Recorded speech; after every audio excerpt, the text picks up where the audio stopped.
रुक कर लेते हैं औद्योगिक क्षेत्र का, जहां पर लगातार कोई ना कोई घटनाएं सामने आती ही रहती है और ये घटनाएं थमने का नाम नहीं ले रही। ताजा मामला बद्दी के काठा में ईएसआई अस्पताल के साथ लगते मार्क एप्लायंसेस उद्योग में अग्निकांड की है। आग लगते ही कामगार जान बचाने के लिए उद्योग से बाहर भाग निकले। इस अग्निकांड में आग पर काबू पाते हुए production manager paint section Suresh Chandra 10 से 15% तक झुलस गए और बाकी कामगार समय रहते उद्योग से बाहर निकलने में सफल रहे। घटना देर शाम की बताई जा रही है। सूचना मिलते ही दमकल विभाग बद्दी की गाड़ियां मौके पर रवाना हुई, जबकि भयंकर आग होने के कारण नालागढ़ और स्थानीय उद्योगों से भी फायर की गाड़ियां मंगवानी पड़ी। वहीं एएसपी बद्दी अशोक वर्मा ने बताया कि पुलिस को करीब 5:30 बजे सूचना प्राप्त हुई थी, जिसके बाद से ये यहां लगातार राहत बचाव कार्य किया जा रहा है। वहीं घटना में एक कर्मी के 10 से 15% झुलसने की सूचना है, जिसका इलाज निजी अस्पताल में करवाया जा रहा है।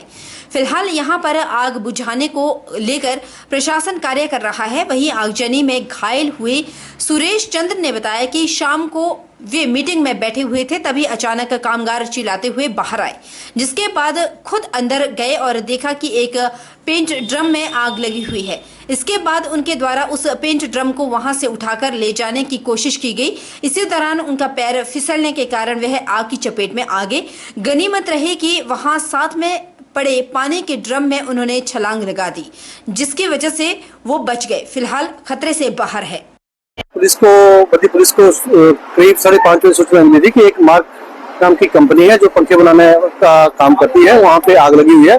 तो तुरंत फायर ब्रिगेड से संपर्क किया गया, फायर डिपार्टमेंट से फायर टेंडर्स मंगवाए गए और हम भी मौके पे पहुंचे हैं। तो ज्ञात हुआ कि एक व्यक्ति को थोड़ी सी उसमें थोड़ा झुलसा है और 10-15% के आसपास, तो उपचाराधीन है और मौके पे भी आग लगी हुई है। इस पे जो है फायर ब्रिगेड की हेल्प से काबू पाया जा रहा है।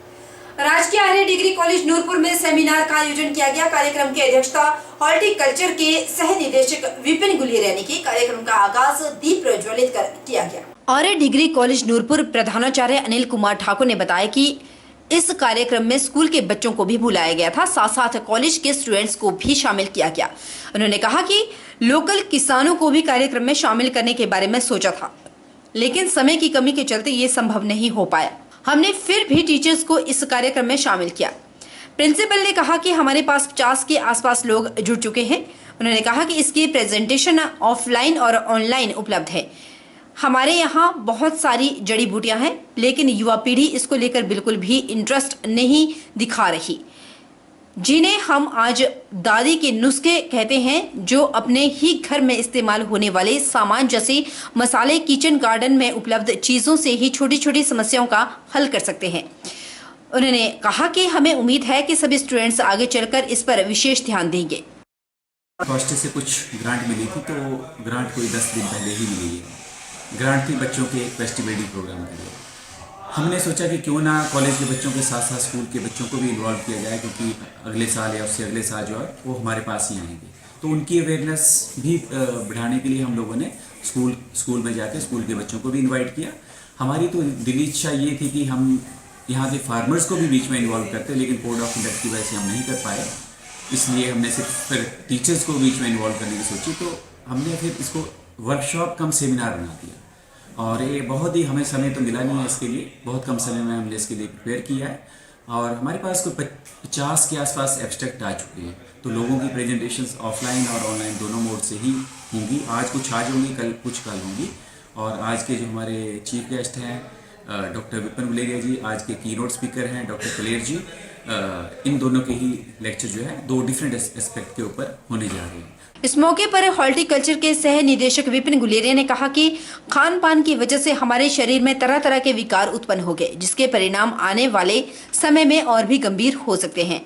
हमारी संस्था इसी को लेकर एक वर्कशॉप और सेमिनार आयोजित करेगी। एक वर्कशॉप और एक seminar, capacity building workshop on millets and medicine plant, जिसमें कि स्कूल के बच्चों को डिग्री कॉलेज में, और एक यूनिकनेस इसमें यह है कि स्कूल वाले ही बाद में कॉलेज में आएंगे, और इसलिए जो स्कूल के बच्चे हैं उनको एक इंस्पिरेशन भी मिलेगी। और ये जो चीज़ें जैसे मिलेट है और मेडिसिनल प्लांट है, ये दोनों ही आज जो है आने वाले समय के भविष्य की फसलें हैं, जो कि जिनको हम भूल चुके थे। जैसे मिलेट की बात करेंगे तो इनको मोटे अनाज भी कहा जाता है, छोटे अनाज भी कहते हैं। छोटे साइज ऑफ सीड के कारण, और मोटे अनाज इसलिए कि इनका फाइबर ज़्यादा होता है। तो ये आज की डेट में जो हम मैदा और जो हम आधुनिक चीज़ें खा रहे हैं, जिसके कारण हमारे पेट संबंधी और भोजन संबंधी बहुत सी। हिमाचल प्रदेश के ऊना जिला के संस्थापक बाबा साहिब सिंह जी के प्रकाश जन्म दिवस के मौके पर आज ऊना शहर में नगर कीर्तन का आयोजन किया गया। सैकड़ों की संख्या में श्रद्धालुओं ने इस नगर कीर्तन में हिस्सा लिया। गुरु नानक देव जी के वंशज बाबा साहब सिंह महाराज जी के स्थान से शुरू होकर ये नगर कीर्तन पूरे शहर से होकर गुजरा। जगह जगह पर लोगों ने नगर कीर्तन का स्वागत किया। सैकड़ों की संख्या में श्रद्धालुओं ने इस नगर कीर्तन में हिस्सा लिया। नगर कीर्तन में गटका पार्टी द्वारा गटका के जौहर दिखाए गए, जिसे देखकर हर कोई हैरान रह गया। जो बोले सो निहाल के जयकारों से ऊना नगरी गूंज उठी। नगर कीर्तन की एक झलक पाने के लिए लोग बेताब दिखाई दिए। नगर कीर्तन को लेकर श्रद्धालुओं में अटूट आस्था देखने को मिली। मीडिया से बातचीत करते हुए बाबा सर्वजोत सिंह महाराज ने बताया कि आज का नगर कीर्तन पुरातन परंपरा के अनुसार निकाला जा रहा है। बाबा साहेब सिंह महाराज जी जब जंग के लिए निकलते थे तो अपनी सरबत फौज को लेकर ऊना शहर की परिक्रमा करके रक्षा कवच बनाकर जाते थे। उसी परंपरा को कायम रखते हुए सदियों से नगर कीर्तन का आयोजन किया जा रहा है।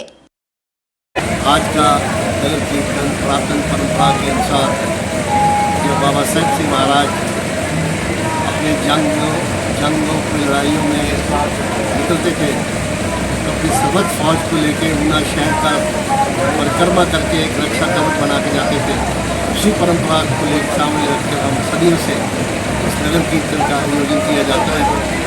और साहब सिंह महाराज सिख राज्य के महान परंपरागत महापुरुष से, जिनकी बदौलत सिख राज्य दुनिया में कायम हुआ, और उनकी याद में उनके जन्म दिन मनाते हुए लोक संगत नगर कीर्तन भी बड़े लंगर का आयोजन तभी सफल होता है जब उसे सही ढंग से बनाया जाए, ताकि खाने वालों के मुंह से उंगलियां चाटते हुए वाहवाही निकले।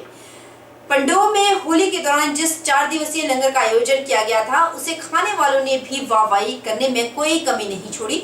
इस लंगर को टीम लीडर त्रिलोचन सिंह बिट्टू के मार्गदर्शन में मुख्य हलवाई केवल कृष्ण गोलू की 20 सदस्यीय टीम ने रोजाना 18 घंटों की कड़ी मेहनत करके बनाया और खिलाया। वाहिगुरू जी का खालसा वाहिगुरू जी की फतेह। मैं ਅੰਮ੍ਰਿਤਸਰ ਤੋਂ ਕੇਵਲ ਕਿਸ਼ਨ ਗੋਲੂ ਹਲਵਾਈ ਦੇ ਕੰਮ ਦੇ ਵਿੱਚ ਤੌਰ ਤੇ ਆਇਆ ਹਾਂ। ਜਿਸ ਪੰਡੋਹ ਡੈਮ ਹਿਮਾਚਲ ਪ੍ਰਦੇਸ਼ ਦੇ ਵਿੱਚ 4 ਦਿਨ ਦਾ ਲੰਗਰ ਲਗਾਇਆ ਜਾ ਰਿਹਾ ਹੈ। ਸੇਵਕ ਤਥਾ ਇਸ਼ਨਾਨ ਟਾਹਲੀ ਸਾਹਿਬ ਵੱਲੋਂ। ਇਹ ਮਹਾਰਾਜ ਦੇ ਹੱਥ ਜੀ, ਅਸੀਂ ਕਿਸੇ ਜੋਗੇ ਨਹੀਂ ਜੀ। ਜੋ ਵੀ ਕਰਨਾ ਮਾਲਕਾਂ ਨੇ ਕਰਨਾ, ਉਹਨਾਂ ਦੇ ਚਰਨਾਂ 'ਚ ਧੂ ਰਹੇ ਆ। ਉਹਨਾਂ ਜੋ ਵੀ ਆ ਅੰਮ੍ਰਿਤ ਉਹਨਾਂ ਨੇ ਪਾਣਾ, ਤੇ ਜੋ ਸਾਡਾ ਕਰਨਾ ਦਾ कार्य आप करना है। सुबह कितने बजे से आप शुरू हो जाते हैं और रात कितने बजे तक आप लगे रहते हैं? सवेरे 5 बजे शुरू हो जाते हैं ते रात के 11 बज जाते हैं। वाहिगुरू जी का खालसा श्री वाहिगुरू जी की फतेह। साहब श्री गुरु ग्रंथ साहब जी की कृपा नाल 5 दिन गुरु का लंगर टुट वरत्या है। तो समूह संगतां ने लंगर छक के गुरुद्वारा मुनी साहब साहब के दर्शन किए हैं। वाहिगुरू जी का खालसा वाहिगुरू जी की फतेह। चंबा जिले के अंतर्गत पड़ने वाली कीड़ी पंचायत के रहने वाले विपिन कुमार ने पिछले कल ड्रीम 11 में अपनी टीम को लगाते हुए पहला स्थान हासिल किया। इनाम के तौर पर विपिन कुमार को 1 करोड़ 5 लाख रुपए मिले हैं। बताते चले कि जिला चंबा में ये ऐसा पहला व्यक्ति है जिसको ड्रीम 11 में इतनी बड़ी धनराशि हासिल हुई। इससे पहले भी इसने क्रिकेट की टीम लगाई थी तो थोड़ा बहुत इनाम मिला था। पिछले कल हुए मैच में इसने टीम को लगाया और पहला स्थान हासिल किया। बताया जाता है कि पिछले 3 सालों से इस तरह से टीम लगाकर खेल रहा है और आज उसको ये सफलता हासिल हुई।